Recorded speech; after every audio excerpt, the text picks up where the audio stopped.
Welcome to the Deep Dive. We dig through stacks of info so you don't have to, pulling out the key insights you need. Today, we're tackling something absolutely fundamental, something we use every single day, but maybe don't fully grasp. Money, we earn it, spend it, worry about it. But do we know its story? Why it is the way it is? This deep dive is your shortcut. We'll connect the dots, maybe share a few surprising facts, and hopefully make it interesting along the way. That's the plan. The story of money, fundamentally, it's about us, humans, cooperating. It's this constant search for, well, efficiency and building trust on a massive scale. And it always comes back to those three basic jobs money has to do. Letting us exchange stuff easily, giving us a common ruler to measure value, and, letting us store that value for later. A medium of exchange, unit of account, store of value. Got it. Yep. And pretty much every single change we'll talk about today, from shells to code, was an attempt to make money better at those three things. Okay, so our mission, trace money's path. Yeah. From actual physical things you could, hold to invisible bits of data zipping around.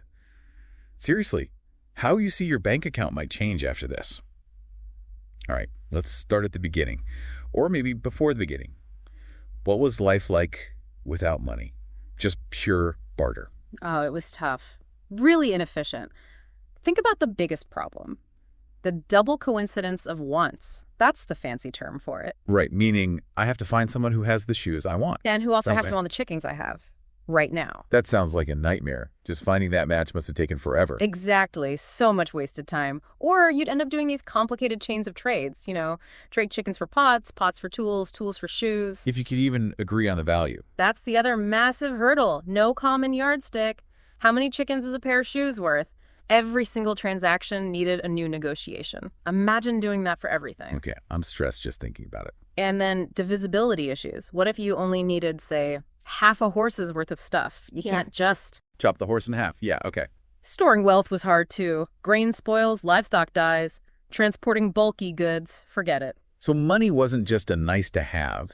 It was almost essential for society to get more complex. Absolutely. You look at the qualities of good money: portable, durable, divisible, uniform, scarce, accepted. They're basically the direct answers to all those barter problems. It was a technology for cooperation. Okay, but here's a twist. We usually think barter set money. But didn't some evidence suggest accounting came first? Or alongside it? From Mesopotamia? That's a really fascinating point. Yeah, archaeological finds like clay tablets suggest that money of account, these abstract units for tracking debts and credits, might have been just as early, maybe even earlier than physical money of exchange. So keeping track of who owes what was maybe just as important as swapping goods on the spot, deferred payments. Exactly. It suggests money was also deeply tied to social relationships, trust, and future obligations right from the get-go, not just immediate quid pro quo. Okay, so barter is messy. Accounting helps. What was the first thing people started using as a widely accepted medium of exchange, moving away from pure barter? The first big step was commodity money. Societies started settling on specific goods that everyone agreed had value in themselves. Like what? Well, livestock was huge for a long time. Cattle, sheep.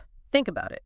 They're mobile, they reproduce, they provide other things like milk or wool. Huh. Never thought of a cow as cash before. The word pecuniary even comes from the Latin pecus for cattle. Yeah. But yeah, other things too. Grain in Egypt. Salt was incredibly valuable. Salary comes from salt. No. Yep. Tobacco, rum in colonial America. And one of the most successful, cowrie shells. Shells. Oh, yeah? Used first in China around 1200 BCE, they were naturally durable, pretty uniform, easy to carry. They ended up being used across Asia, Africa, even parts of Europe. Possibly the longest-lasting currency ever, wampum beads, whale teeth, lots of examples. Okay, so commodity money is better than barter. But still not perfect, I'm guessing? What are the downsides? Still had issues. A big one was heterogeneity, quality varied. Is this bag of grain as good as that one? Are these shells all the same size? People naturally try to pay debts with their worst stuff, which erodes trust. Gresham's law. Right. Bad money drives out good. Exactly. And you still had problems with divisibility for some things, perishability for others, or just the hassle of transport if you needed a lot. A cartload of salt is still a cartload of salt. So this leads us to...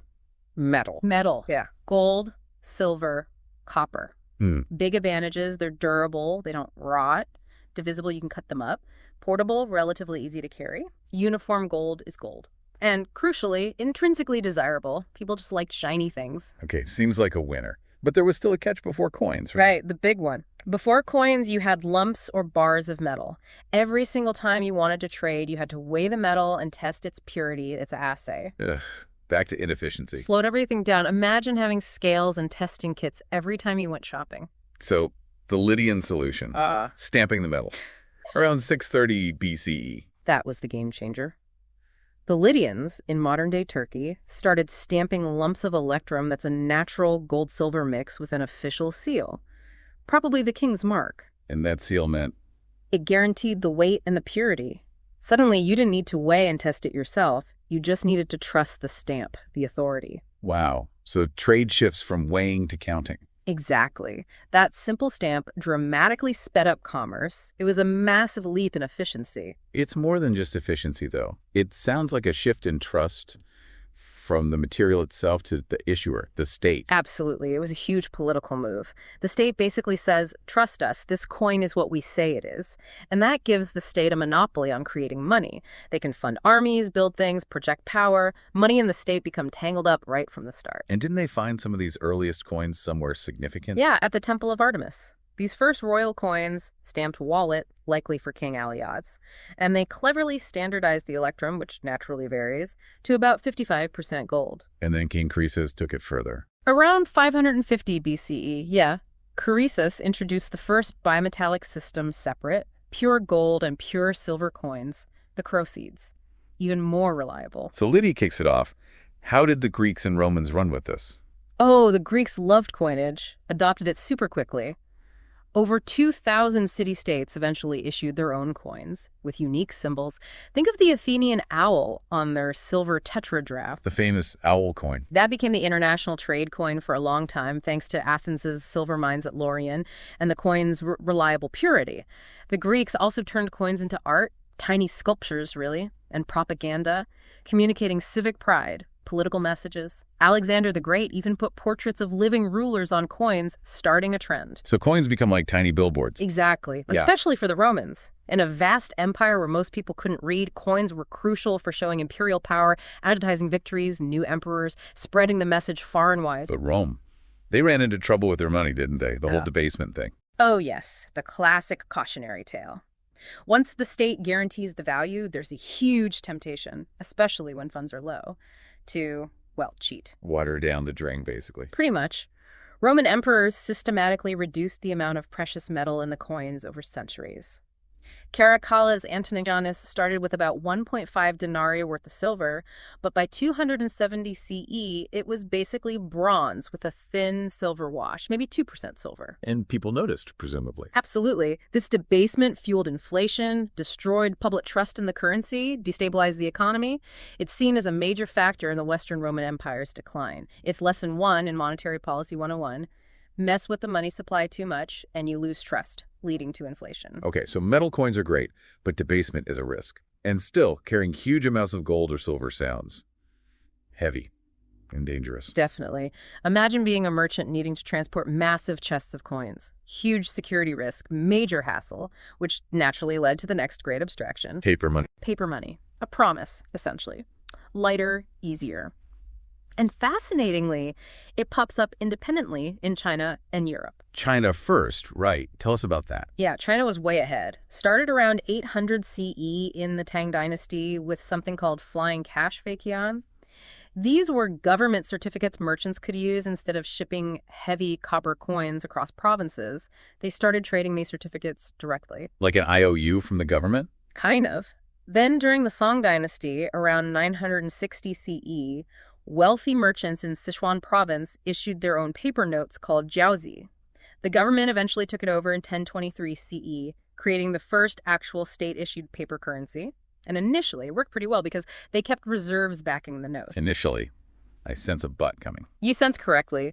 Later dynasties, especially the Mongol Yuan dynasty that Marco Polo visited, couldn't resist the temptation. They printed way, way too much paper money with nothing backing it. Uh-oh, inflation. Rampant inflation. The money became worthless. Confidence completely collapsed. The Ming Dynasty eventually just gave up on paper money in the 1455 and went back to silver for centuries. A very clear lesson there. Okay, so China's experience was a bit bumpy. How did it reemerge in Europe centuries later? It started, interestingly, with goldsmiths in the 17th century. People would deposit their gold and silver with them for safekeeping. Like early banks. Exactly. The goldsmiths gave out paper receipts for the deposits.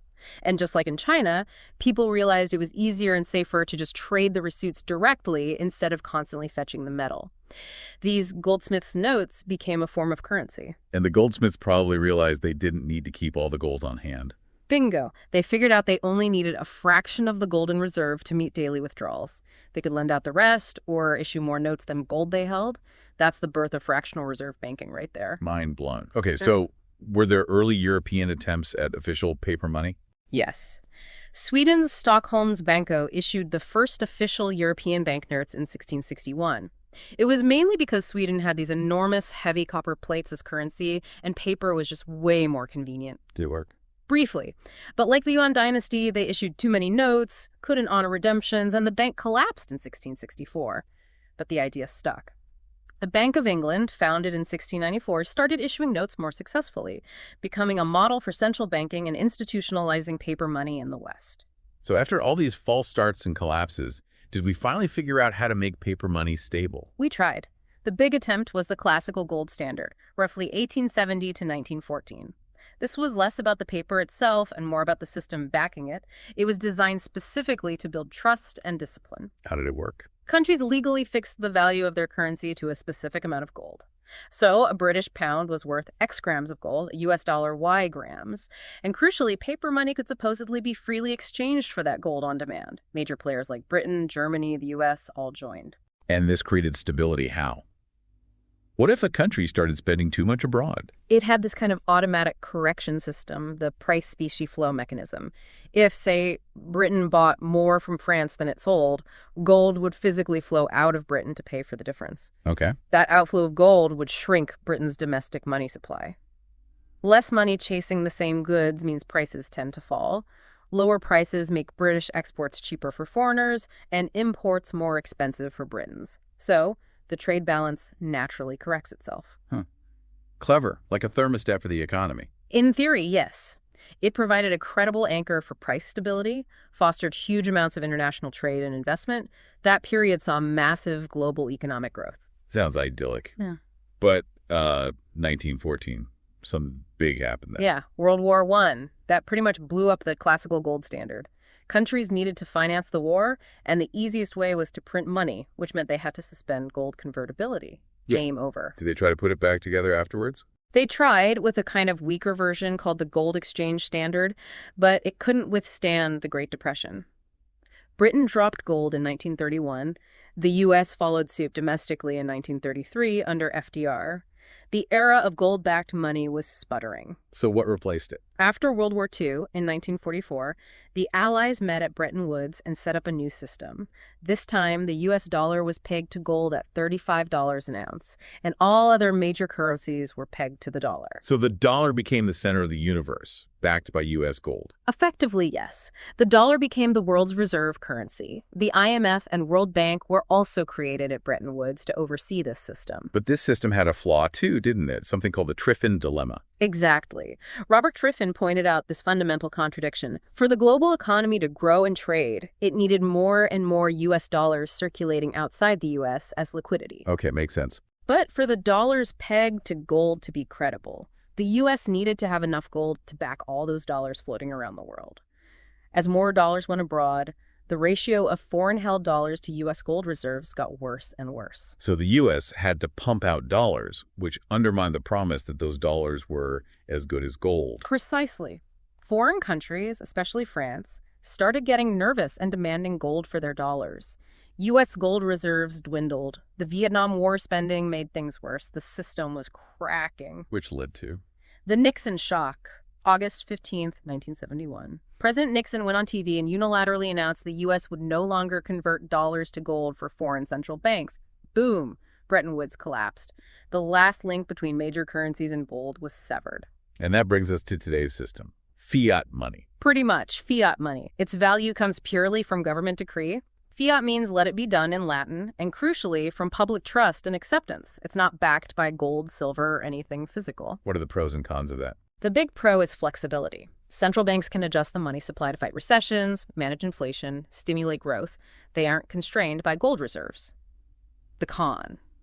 Well, that lack of an external anchor means there's always the potential for governments or central banks to create too much money, leading to inflation and instability. Trust is everything. We also moved to floating exchange rates, where currency values shift constantly against each other. Okay, so the nature of money became pure fiat, but its form also kept changing, right? Moving away from physical cash. Absolutely. The dematerialization of money. It started subtly. Think credit cards. Early versions existed, like retailer charge coins, but Diners Club in 1950 was the first big third-party card. Then Bank Americard, which became Visa, and MasterCard arrived in the 60s. Making payments easier, less reliant on cash. Yep. And the tech evolved magnetic stripes, then secure EMV chips. Behind the scenes, electronic funds transfer, EFT, was developing too. Started with telegraph wire transfers way back in the 1870s. Wow, didn't realize it was that old. Then came things like ACH networks in the 70s for processing batches of payments like payroll, and SWIFT in 73 for secure messages between banks globally. The plumbing of the financial system. Exactly. Then the internet happened. Online banking started appearing in the mid-90s, and then the smartphone put a bank branch in everyone's pocket. Mobile banking, payment apps. So for most transactions now, money isn't even paper, it's just information, digital signals. For most of us, yes. It's data moving between accounts.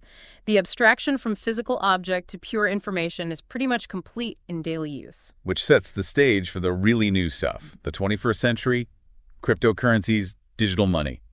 How does this challenge everything that came before? Right. This is the latest, maybe most radical, chapter. It grows out of the cypherpunk movement, people using cryptography to push for privacy and autonomy online. They dreamed of digital cash that didn't need banks or governments. But they hit a snag. The big one, the double spending problem. How do you stop someone from digitally copying and spending the same digital coin multiple times without a central authority checking every transaction? Early pioneers wrestled with this. Until Satoshi Nakamoto, whoever they are. In 2008, the white paper for Bitcoin, a peer-to-peer electronic cash system, dropped.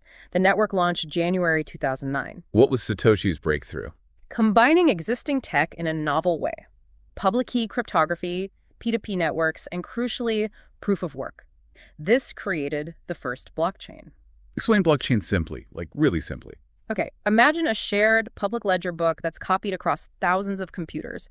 When a transaction happens, it gets broadcast, verified by many participants, miners, and added as a block to the chain of previous transactions. Once it's added, it's incredibly hard to change because you'd have to change it on thousands of computers simultaneously. So the network itself verifies everything, solving the double spending problem without a middleman. Exactly. That's the core innovation. It allows for trust in the system itself, not in a specific institution. So Bitcoin is like digital gold, a scarce digital commodity. That's a good analogy. Its supply is mathematically limited by its code. It's decentralized. Then, in 2015, came Ethereum. What did Ethereum add? Smart contracts. These are bits of code stored on the blockchain that automatically execute agreements when certain conditions are met. This turned blockchain from just a money ledger into a platform for building decentralized applications, dApp apps for all sorts of things. Okay, so this brings us to today's landscape. You mentioned a tripartite battleground.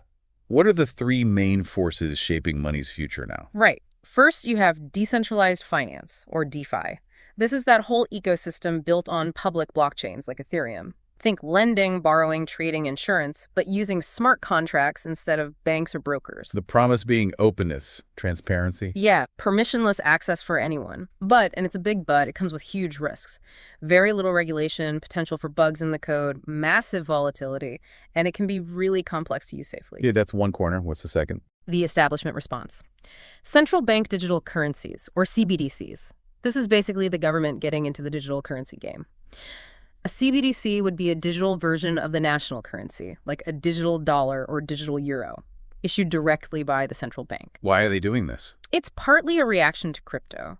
They see private digital currencies as a potential threat to their control over money, their monetary sovereignty.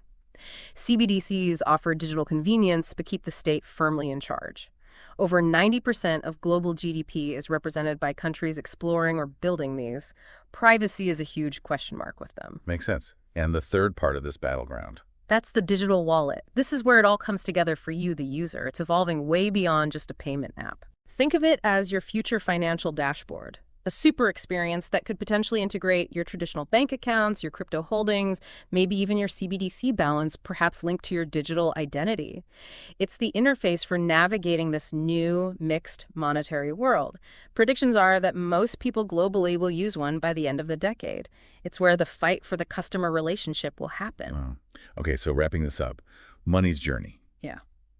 It's just incredible, from cows and shells to metal stamps, paper promises, electronic blips, and now programmable code, always chasing abstraction, always trying to make trust and cooperation work on a bigger scale. It really is a story about technology enabling human coordination. And right now, we're at this fascinating crossroads. You've got these two powerful competing visions: the decentralized open source world of crypto and DeFi versus the centralized state-controlled vision of CBDCs. It's not just tech, it's politics, economics, philosophy, all rolled into one. Who controls the money? Exactly. That's the fundamental question being fought over right now. So, crystal ball time. What's the likely outcome? Does one side win? Probably not a total victory. More likely, we end up with a hybrid system. Maybe something like Bitcoin acts as a neutral global reserve asset, a bit like digital gold for international settlements. Okay. Meanwhile, day-to-day domestic economies might run largely on state-issued CBDCs for efficiency and regulation. And alongside that, you'll still have a dynamic DeFi space, innovating, offering alternatives, perhaps integrating with the other systems. And the digital wallet is where we manage it all. That seems the most plausible interface, your personal command center for this new financial landscape. But this whole shift forces us to ask some really big questions, doesn't it? Where do we draw the line between privacy and state oversight in a world of digital money? Should money creation power lie with decentralized networks or public institutions? When money is just programmable code, what new possibilities and dangers does that unlock? We don't have all the answers yet. But one thing's for sure, the story of money isn't finished. The next chapter is being written right now.